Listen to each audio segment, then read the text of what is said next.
All right, today is Tuesday the 11th, I believe. A little after 9 in the morning. Managed to get out of here. We had some clouds this morning. The clouds are drifting through, so it's a little tolerable out here in the shed this morning. So I figured I might as well get something started on this now that I got it all hacked up.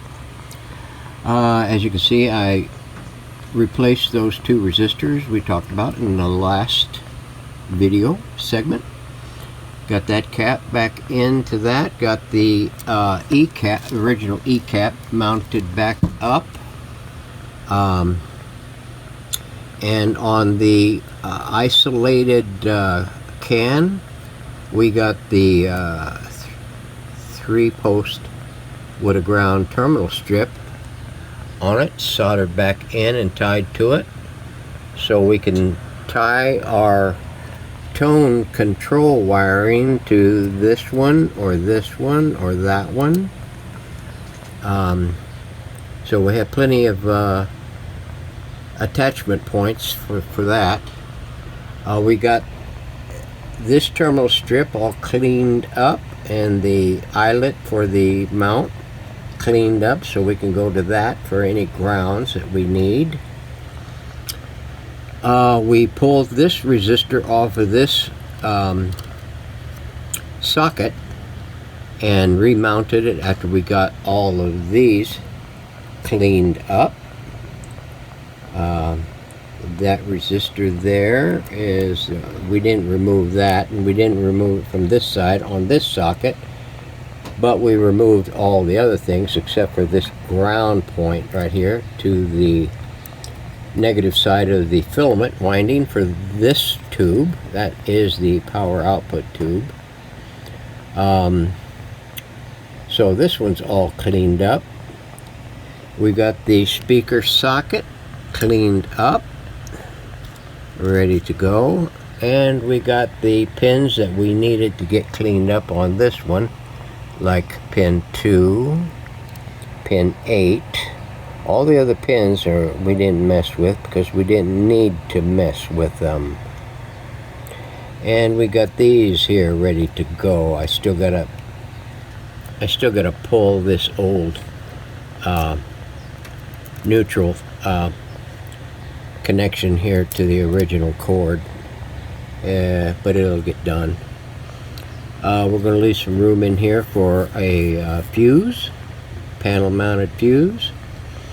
And what we're going to do is we're going to go in with a wire from a 3.5 millimeter plug that we're going to take and let it stick pigtail out the back end of the rear panel so that we can plug it into the socket that's going to be mounted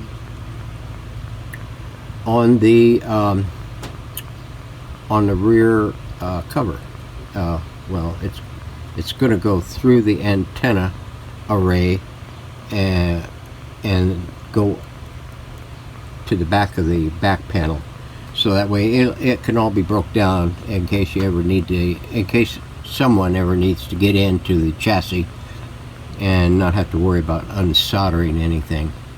So we're to here on the cleanup. So I still got this portion to do, whatever I need to get in here and get cleaned up. There's a few terminals on that, a few terminals on this, and I think maybe a couple of terminals on that one down there. I think that's the that one there is the 7G7 tube. Okay, so that is, this one here is right at the tolerance point. It's maxed. I'm going to check it later and see whether or not we're going to have a voltage deficiency on this tube, and change it if we need. Other than that, we probably won't touch it. So,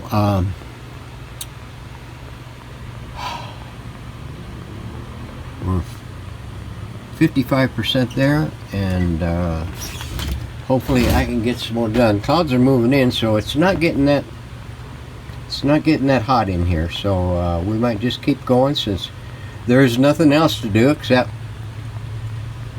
try to catch up on a little tube. So stand by, we're going to have more coming. All right, there we go. We got all the plus the positive wiring to all the filaments done. They are, starts here, number 2 lug on the X5 tube. Daisy chains from here, the B4 to the F6 to the A4, back around over here to the A7 to the B8, and finally the G7 or the 1232, whichever you choose. And we checked the rest of the resistors on this side. They are okay. They're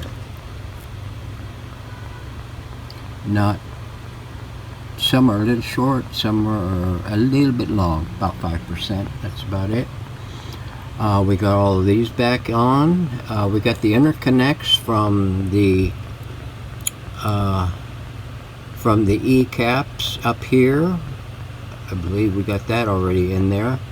We have this cap already installed and that one already installed, because we were working these to back ourselves out of a corner here.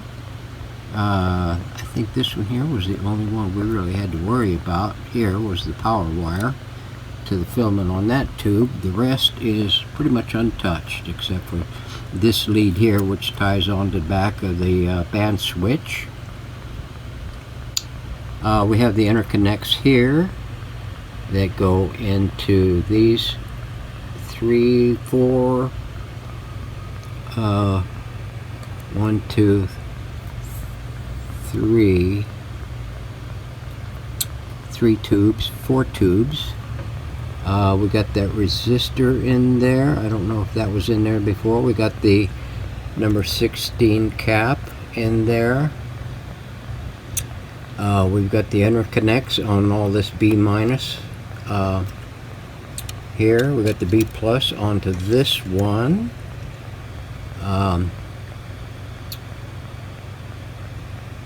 And let's see, what else did we do here?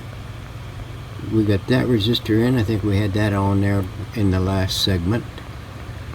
And that's pretty much it for now. It is noon o'clock on Tuesday, and I think we're going to pull the plug on this right now and go in and cool down a little bit. And in the morning, sun willing, we'll be back here and we'll do the B plus from the triangle cap and interconnects wherever it goes. And that'll be this line here. That one there is from the IF. I still yet to mount the IFs, but I'm not going to do that until I have to quit turning it upside down, so I don't want to have to scratch up the finish on those. We'll go from here up to there, and from there back to here, and back to there, over here. We'll get these caps in. We'll get all the other caps that we got, and we'll work our way out. The only thing that I'll really have to concern myself with beyond that would be the band switch connections, along with the trimmer connections here, and the wave trap connections, and the volume switch connections to this to the B minus on the E caps, and the to this terminal board here for the radio organ controls. The last thing I will do is well, we'll see if we got room enough to get these in tomorrow before it really start getting hot, because I think we're going to be a muggy day tomorrow, and we're going to have to think about this, because it's been a while since I did the last one, and I'll need to go through and kind of get my bearings and refresh my memory. I want to take and incorporate this tap on here so it can auxiliary input, and I think what we'll do is we'll just take it to a portion of the band where there is no interference, and we won't worry about switching it. So I think that covers it for today. So stay tuned, we're going to have more coming. Thanks for watching.